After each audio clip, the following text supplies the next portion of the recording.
Mais c'est une horreur sans nom. Sur le coup, j'ai vraiment l'impression d'être dans un mauvais film. Je me dis, c'est pas possible. Et oui, vous allez être suspecté de maltraitance. C'est un soulagement. On est tous soulagés de le voir là et de se dire qu'enfin, on peut vivre avec lui et profiter de lui.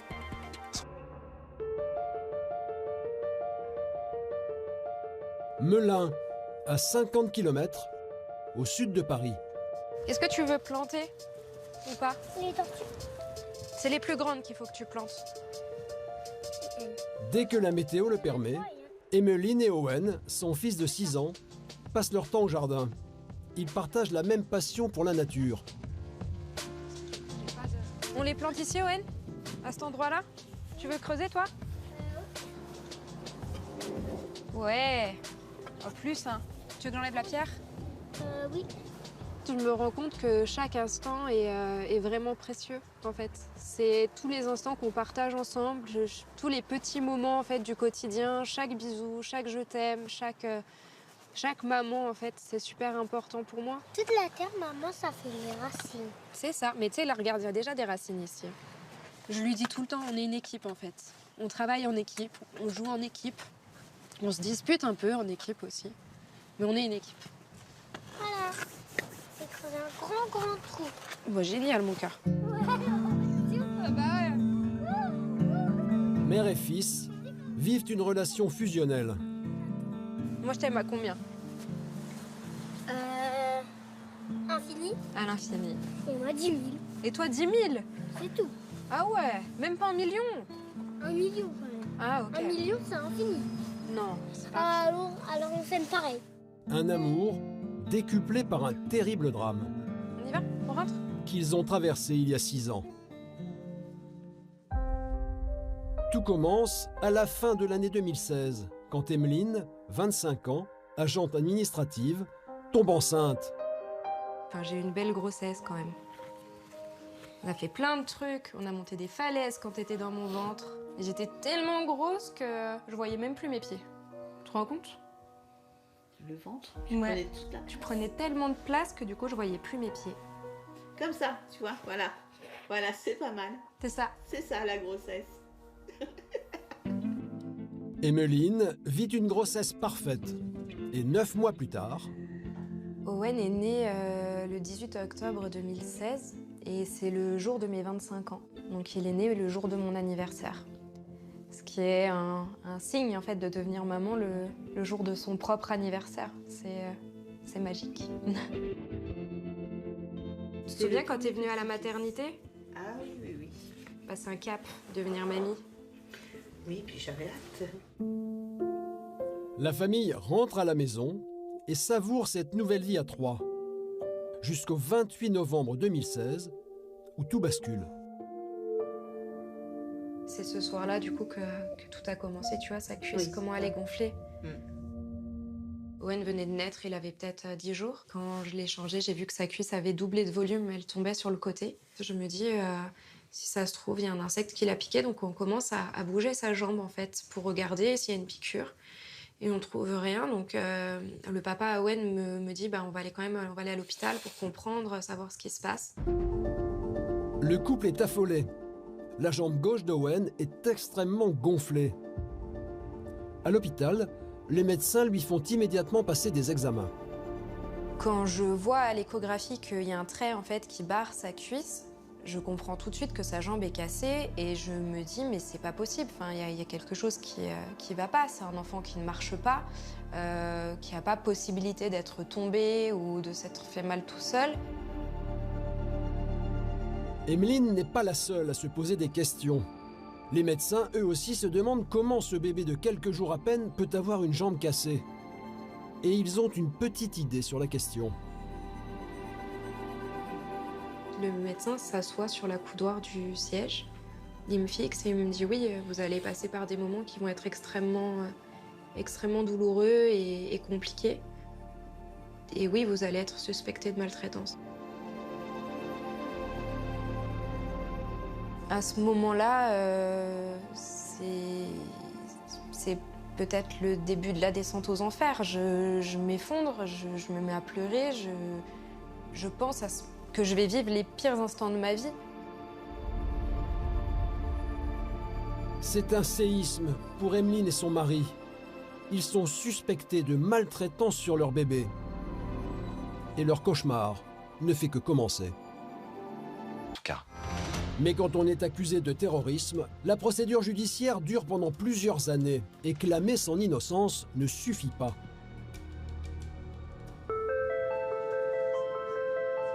À Melun, Emeline, suspectée de violence sur son fils Owen par les médecins, a été dirigée vers un hôpital pédiatrique à Paris pour prendre en charge la fracture du fémur de son fils. Des cas de maltraitance, le personnel en rencontre souvent. Plus de 50 000 enfants et adolescents en sont victimes chaque année. Dès qu'il arrive, le couple est tout de suite catalogué par le personnel soignant. Tout le monde parle et puis au moment où on arrive, il y a un grand silence qui s'installe dans les couloirs. On entend les infirmières qui chuchotent en disant « Regardez, c'est eux, ils arrivent ». On nous installe dans une chambre qui est entièrement vitrée. Au début, on ne comprend pas pourquoi on est dans cette pièce. Et très vite, on réalise c'est que les infirmières peuvent lever les rideaux et nous observer pour qu'on soit, en gros, sous sécurité, quoi. Je dis souvent aux infirmières que j'ai rien fait, que je suis innocente, que je comprends pas la situation, que j'espère des réponses, mais elles me snobent. Elles ne m'écoutent pas, elles m'interdisent de rester le soir avec Owen. Tous les autres parents peuvent rester à l'hôpital avec leur bébé. Moi, j'ai pas le droit. Mais Emeline n'est pas au bout de ses peines. Les médecins vont lui révéler l'impensable. Le lendemain de notre arrivée pour l'hospitalisation d'Owen, il y a le chef de service orthopédique qui vient avec plusieurs internes, ils sont au moins une dizaine, et ils présentent Owen comme étant un enfant qui souffre de multiples fractures résorbées, une fissure à l'avant du crâne et une fracture du fémur. Sur le coup, j'ai vraiment l'impression d'être dans un mauvais film. Je me dis, c'est pas possible de tout ce qui se passe. C'est impossible. Je me sens horriblement seule. Je le sais que j'ai rien fait. Je sais que le père à Owen n'a rien fait. Et en fait, il n'y a personne qui nous croit. Donc on est seuls. Emeline et son compagnon sont désespérés. Owen présenterait plusieurs fractures, dont une au crâne et une au bras. Et ils sont les suspects numéro 1. J'ai compris que c'est plus un soupçon à ce moment-là, c'est une accusation. On n'est plus dans une fracture, on est dans plusieurs fractures et dans un état où la situation est très grave.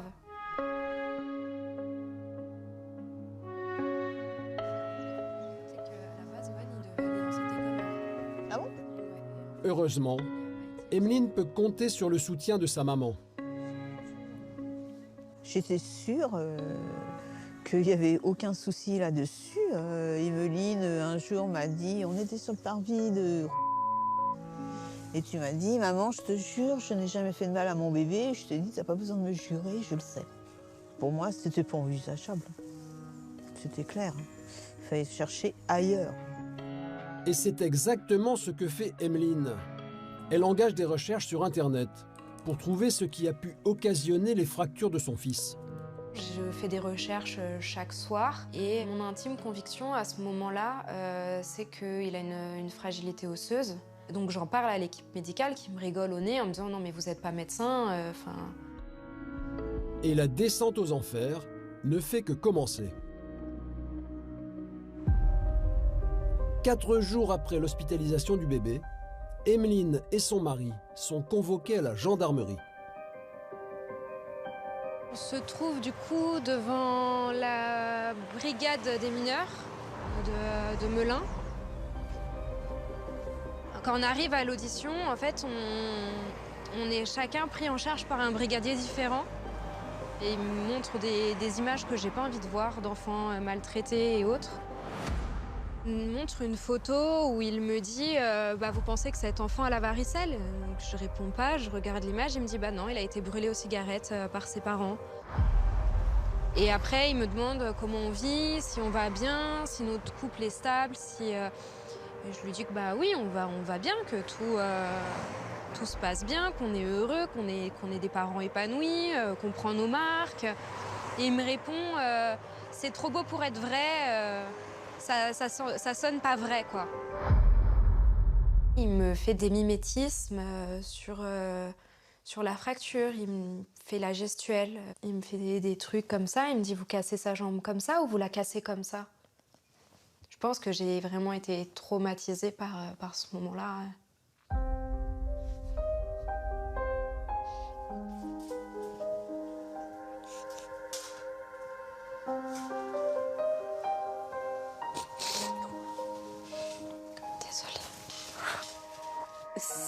C'était extrêmement violent, en fait. C'est de la violence psychologique pendant des heures et des heures pour essayer de nous faire avouer quelque chose qu'on n'a pas fait.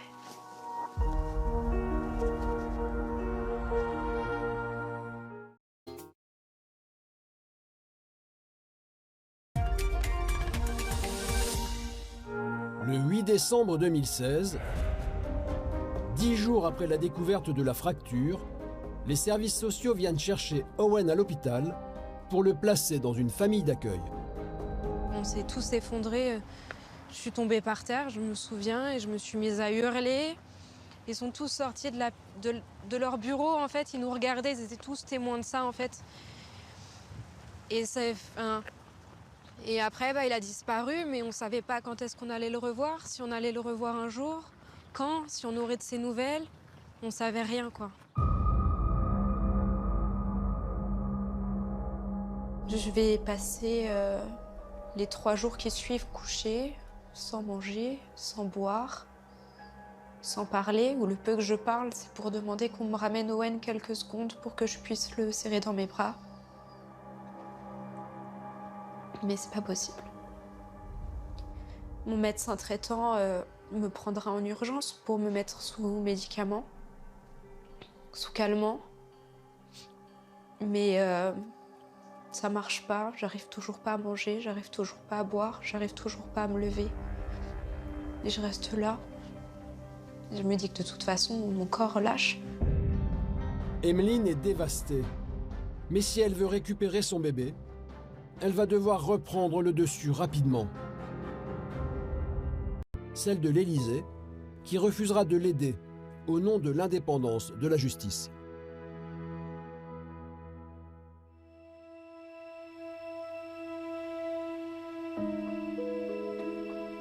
À Melun, Owen a été placé en famille d'accueil.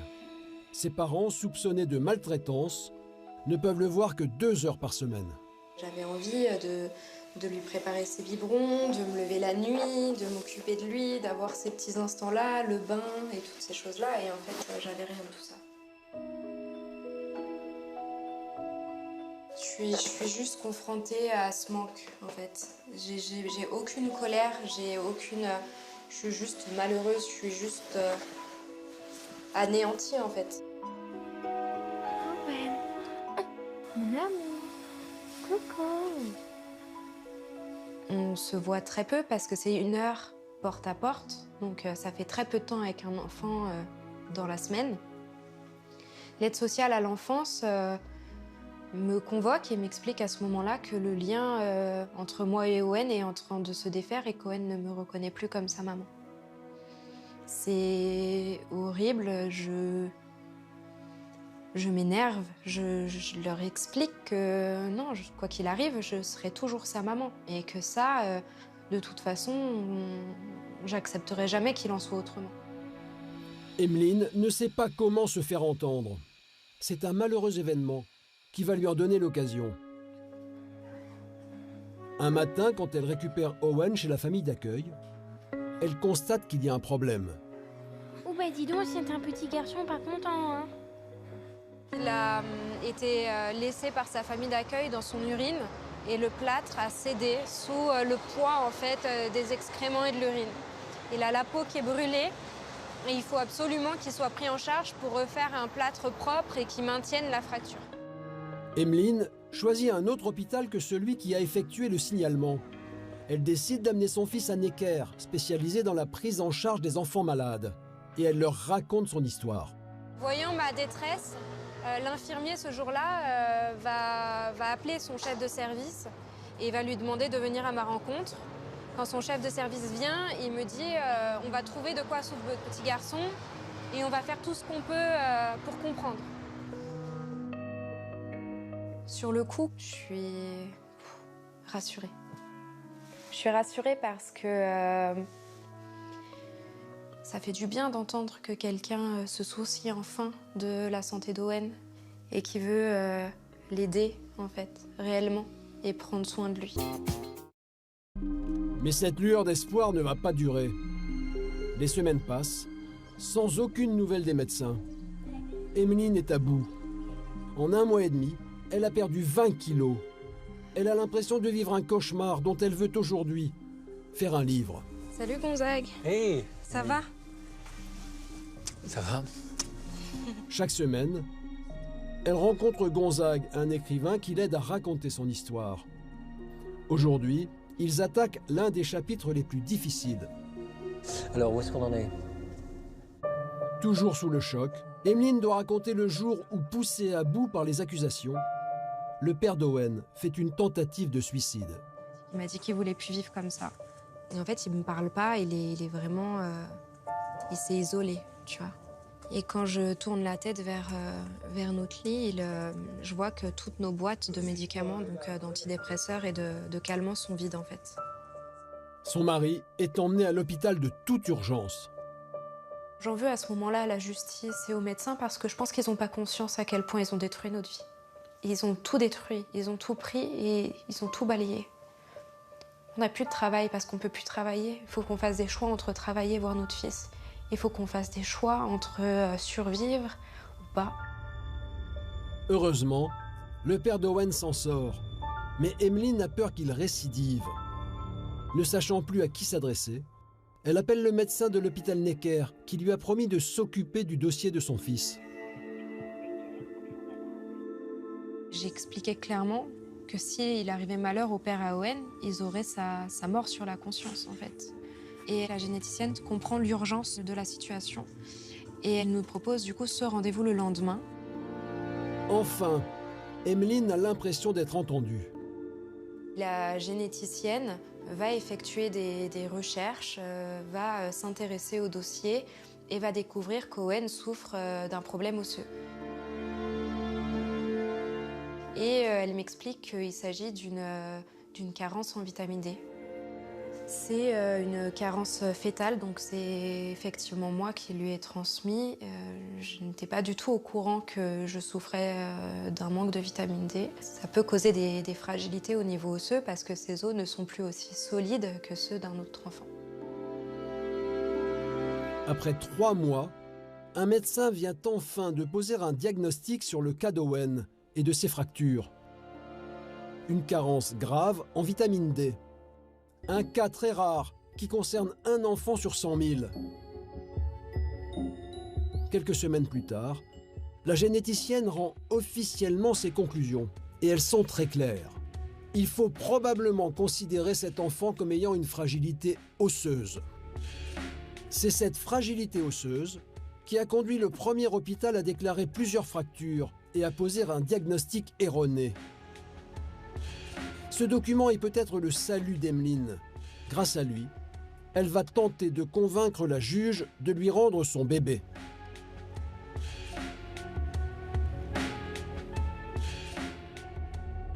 Interpréter un avocat qui arriverait à prouver l'innocence de son client.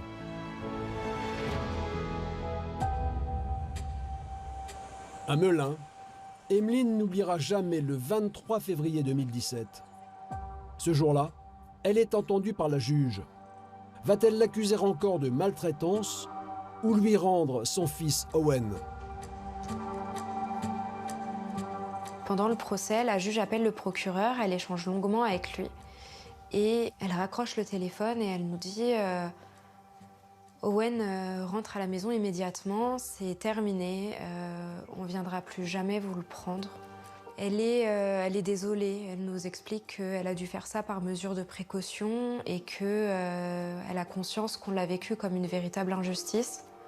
Et elle demande à l'assistante sociale si Owen peut arriver immédiatement à la maison, quasiment en même temps que nous. L'assistante sociale lui dit que oui, c'est réalisable. Le jour même, Owen rentre à la maison. J'attrape le père Owen dans mes bras et on fond en larmes. On reste là à pleurer, le cosy en bout de bras. Et on reste là en fait pendant plusieurs minutes en se disant tous les deux, c'est fini, il est rentré, il est à la maison. Donc c'est un soulagement. On est tous soulagés de le voir là et de se dire qu'enfin on peut vivre avec lui et profiter de lui. Le cauchemar est terminé. Enfin presque. Car le couple éprouve des difficultés à reprendre le dessus.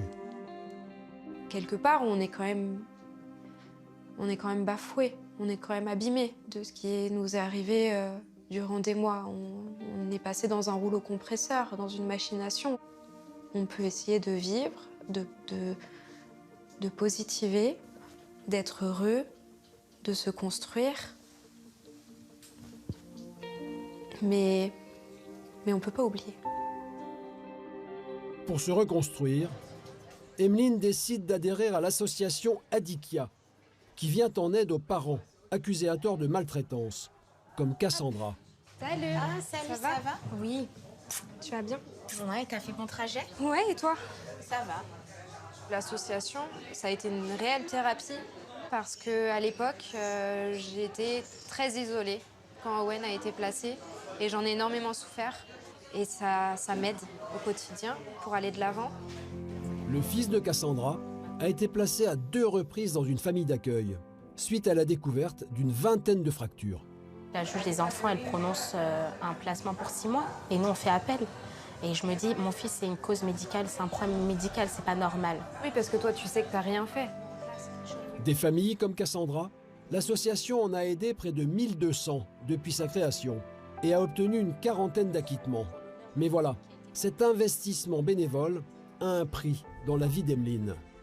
Ça a été essentiel pour moi, mais les conséquences sur mon couple ont été désastreuses parce que j'avais un besoin de m'appliquer que mon ex-conjoint n'avait pas.